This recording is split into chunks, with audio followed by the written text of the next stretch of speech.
Hello, আসসালামু আলাইকুম guys, সবাই কেমন আছেন? আশা করি সবাই ভালো আছেন। আপনাদের দয়ায় আমিও অনেক ভালো আছি। আবারও চলে আসলাম নতুন ভিডিও নিয়ে আপনাদের মাঝে। দেখতেই পাচ্ছেন এক খাসি ডিম।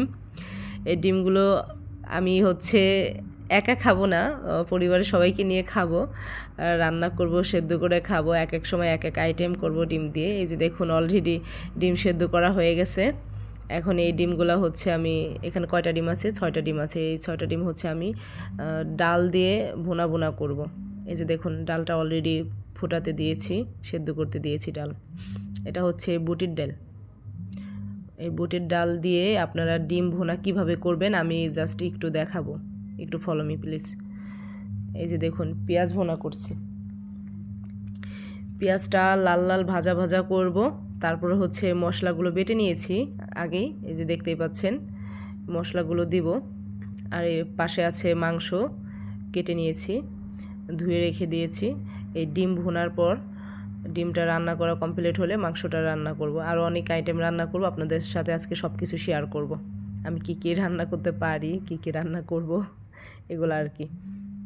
অবশ্য অনেক লোকজন আছে, সবাই মানে আত্মীয় স্বজন আছে, সবাইকে নিয়ে খাবো। এই যে দেখুন, শিলবাটায় বাড়তে মানে মজাই আলাদা। আর দেখবেন যে এমনি দোকান থেকে যে মশলা কিনে রান্না করেন ওইটার টেস্ট, আর শিলপাটায় মশলাগুলো বেটে মশলা নিজে তৈরি করে এটা রান্নার টেস্ট আলাদা। এই দেখুন, অলরেডি আমার রান্না হয়ে গেছে কমপ্লিট। এখন মাংসটা রান্না করব। তারপরে সবজি খিচুড়ি রান্না করব, শাক রান্না করব, সব কিছু আপনাদের সাথে শেয়ার করব। একটু দেখতে থাকুন, ধৈর্য ধরে, না টেনে ভিডিওটা দেখুন কিভাবে কি করি। যে অলরেডি মাংস বসিয়ে দিয়েছি, মানে শর্টকাটে দেখাচ্ছি আর কি। ভিডিও করার কথা মনে থাকে না আসলে, যখন আর কি কাজ টাজ করি তখন ভিডিও করব এটা খেয়ালই থাকে না আমার, একদমই মনে পড়ে না। যখন একটু মনে হয় তখনই আর কি ভিডিওটা করি। তা পুরোপুরি কীভাবে কী করলাম এটা দেখানো হয়নি। এই যে দেখুন, রান্না কমপ্লিট। ভাত রান্না করেছি, গোছ রান্না করেছি, পোলা রান্না করব, আর অনেক কিছু। তো অন্য এক সময় আমি ধৈর্য নিয়ে ভিডিও করে দেখাবো কিভাবে মাংসটা ভুনা ভুনা করি, যারা আর কি রান্না পারেন না। অনেকেই আছে রান্না পারে না। এই যে দেখুন, সবজি খিচুড়ি, এটার মধ্যে অনেক কিছু আছে, অনেক কিছু যেটা বলে শেষ করা যাবে না। অনেক সবজি দিয়ে মিক্সার করে আমি সবজি খিচুড়ি রান্না করেছি, টেস্ট হয়েছে ভালো।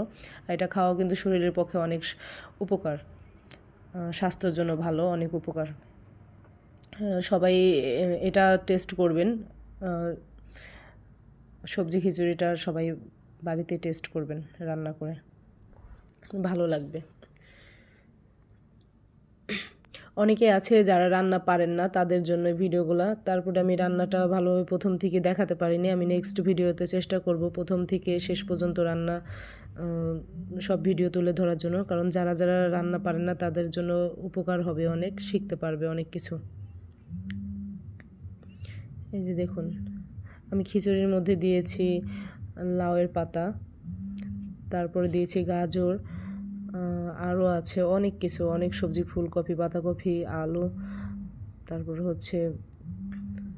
যাই হোক, ওগুলো আমি এখন ভুলে গেছি, মাথায় আসতেছে না। টমেটো, গাজর, ডাল, চাল, আরও মিক্সার আছে কয়েক আইটেম, ওইগুলো সব, বেগুন দিয়েছিলাম, আরও কয়েক আইটেম দিয়েছিলাম আর কি।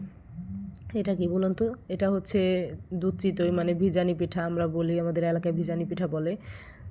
দুধ দিয়ে, মিঠাই দিয়ে, মানে দুধ, চিনি, গুড় দিয়ে যা রান্না করে, এটা পালং শাক রান্না। তো সব